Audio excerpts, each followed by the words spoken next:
Ito na, maglawoy na tayo guys. Ito na yung aking kinulong tubig. So, lagyan na natin yung ating mga ricado, luya, sibuyas, kamatis,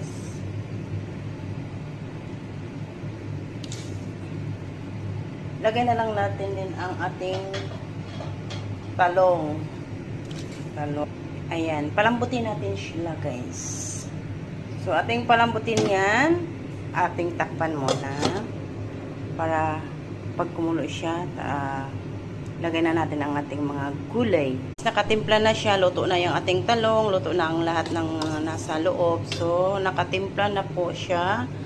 Mga seasoning, asin, at kung ano-ano pa ba ang nilalagay nyo dyan, pwede. Ngayon, lagay natin ang ating isda, ating fish, para lalambot siya ng konti guys, at maglasa-lasa siya ng konti bago natin ilagay ang ating malunggay at gulay. Pagkatapos na maluto ang malambot yung ating isda, lagay natin ang malunggay at saka nilagyan ko siya ng spinach, yung spinach na siya, ating isda.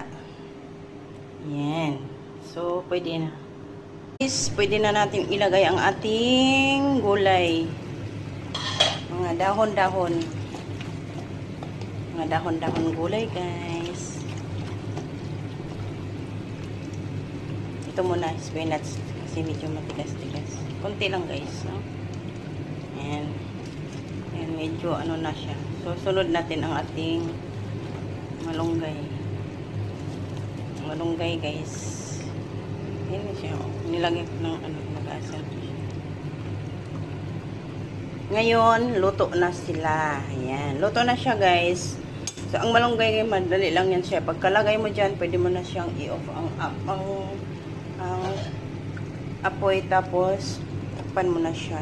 So, luto na yan, guys. Hintayin na lang natin si inay na magising at kakain.